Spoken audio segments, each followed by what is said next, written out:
Welcome to the Explainer. So today, we're unpacking a really fascinating hypothetical scenario. What exactly happens to the structural mechanics of British politics if a single labor poll surge isn't just, a fleeting headline, but an actual permanent earthquake-level shift? Imagine a Britain suddenly shaped by intense polling volatility.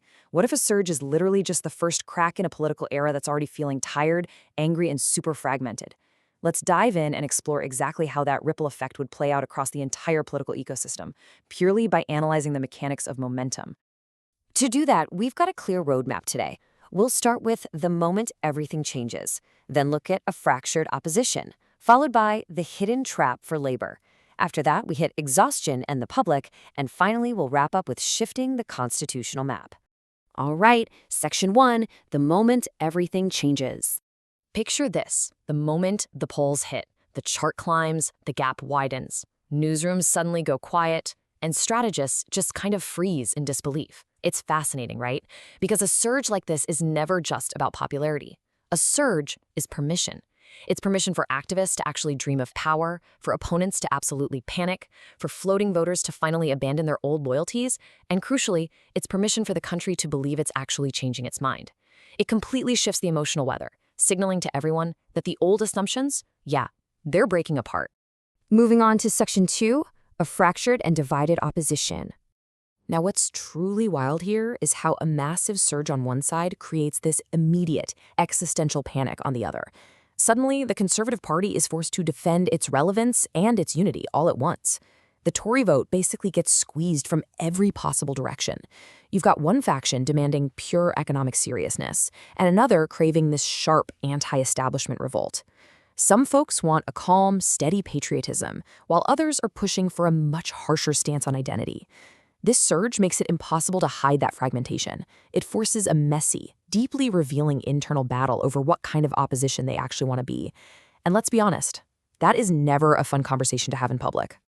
But actually, it's not just an internal party issue. The entire right-wing ecosystem fractures. Throw Reform UK into the mix as the ultimate wild card, and the whole situation becomes totally explosive. A labor surge doesn't just magically make the right disappear. It splits their energy between sheer panic and a desperate need for reinvention. Some voters move harder right as a warning shot. Some rebel against the establishment, and some just stick with the Conservatives out of fear of the unknown. For labor, though, it's a strategic gift. They're suddenly navigating a landscape where the opposition is just way too fragmented to coordinate a single unified response. Which leads us right into Section 3, the hidden trap for labor. So here's the crucial point. This surge isn't just a strategic slam dunk for labor, it's actually a massive and frankly dangerous test of their identity. Any party rising this fast faces a defining choice. Do they play it safe, becoming cautious, reassuring, and managerial just to comfort Middle England? Or do they become bold, reforming, and unapologetic, using all that momentum for deeper structural change? That right there is the hidden trap. Play it too safe, and they risk looking temporary or uninspiring. Play it too bold, and they terrify the exact voters who fueled the surge in the first place. It is a razor-thin tightrope between being liked and being trusted. And that brings us to the paradox of momentum. Momentum itself becomes the ultimate yardstick of success. Sure, it gives a surge government a powerful mandate to reset public services, housing, and the economy, but mandates only last if the results actually show up. A surged party in power lives under absolutely brutal scrutiny. Every single promise is measured, every slight delay is noticed, and every disappointment is amplified by the sheer optimism that carried them forward to begin with. Let's turn to Section 4, exhaustion, relief, and the public. Let's take a look at how the public and the media react to a structural shift like this. You have to remember, the surge lands in a country that is deeply, deeply tired of political theater. So at first, the media narrative is highly skeptical. They immediately start questioning, can labor keep this up? It's super important to recognize here that a lot of voters aren't necessarily falling in love with labor, they're just falling out of love with chaos. The surge is very often driven by profound exhaustion. People just want a break.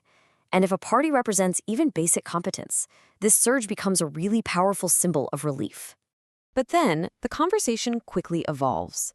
The media stops asking if the volatility will last and starts asking a much deeper question. Why are people moving? Commentators start digging into the underlying psychological and demographic shifts driving all this momentum. They pivot entirely to analyzing the new mechanics of the British voter. And finally, we hit the phrase every political commentator fears. Is this the beginning of a permanent realignment? A sustained surge forces a total, ground-up re-examination of the political map.